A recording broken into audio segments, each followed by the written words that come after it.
আল্লাহর নবী বলছেন লা তারফা আনহুম আসা কাদাবা, শিষ্টাচারের লাঠি উঠে রাখো না।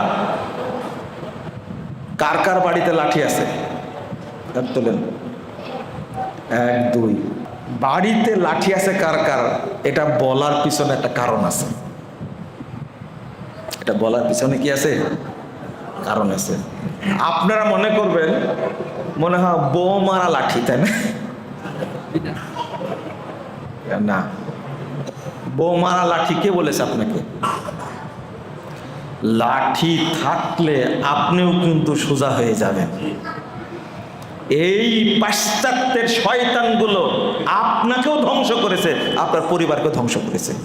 আপনি লাঠি রেখে দেন, ছেলেও বুঝবে, মেয়েও বুঝবে, মাও বুঝবে, আপনিও বুঝবেন।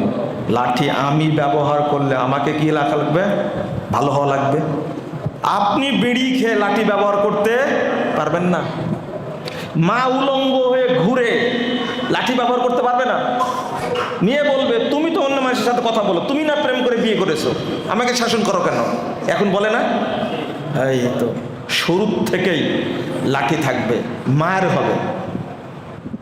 নবী মুহাম্মদ সাল্লাল্লাহু আলাইহি সাল্লামের সামনে মা আয়েশাকে তার বাপ আবু বকর এমন জোরে ঘুষি মারছেন, হাদিস আছে, সহিহ বুখারীর হাদিস, বলছেন যে এত জোরে ঘুষি মারলেন আমাকে, যদি রাসূল সাল্লাল্লাহু আলাইহি সাল্লাম আমার উরুর উপরে মাথা দিয়ে না ঘুমাতেন, আমি শক্ত হয়ে গেলাম যে আল্লাহ নবীর মাথাটা যেন পড়ে না যায়।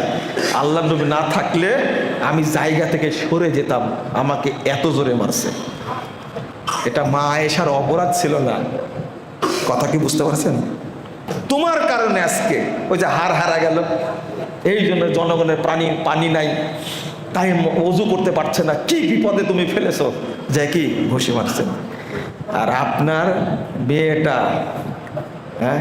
ক্লাস 9-এ পড়ে, এত বড় হয়েছে, তাও ধমক দিতে পারবেন না আপনি। চিন্তা, আদর করতে করতে ওর মানুষের পর্যায়ে রাখেননি।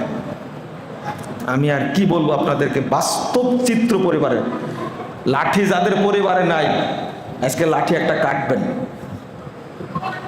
আমার বাড়িতে 3টা লাঠি আছে। কয়টা? 3টা লাঠি আছে। 3টা লাঠি আছে, কোনো সুযোগ নাই।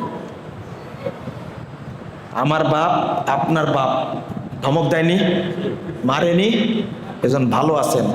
আপনার ছেলেটা ভালো হবে না, চ্যালেঞ্জ, ভালো হবে না। আমার চেয়ে আপনি বেশি জানেন না। আমি বহু ফ্যামিলির সাথে জড়িত, আপনার পরিবারের সাথে জড়িত, ভাই বাদের সাথে জড়িত, গোষ্ঠীর সাথে জড়িত। কিন্তু আমরা এই যে একটা মাধ্যম, এর নাম হলো শয়তান।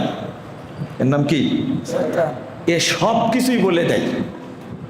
কার ফ্যামিলির কি সমস্যা, কার সন্তানের কি সমস্যা, কার ওয়াইফের সমস্যা, কার স্বামীর সমস্যা, এটা সব বলে দেয়। এটা কথা বুঝতে পারলেন? আপনাদের কেউ দেখছে না। দেখছে কাকে? সবাই দেখছে না? নাম্বার খুঁজে বের করেছে। প্রতিদিন সমস্যার কথা বলতেই থাকে। এই জন্য আমাদের অভিজ্ঞতা বেশি আপনাদের চেয়ে। লাঠি রাখবেন, অন্তত আল্লাহর নবীর হাদিসের উপর আমল করবেন। বলেন ইনশাআল্লাহ। অবশ্যই সন্তান ভালো হবে, তৃপ্তি পাবেন।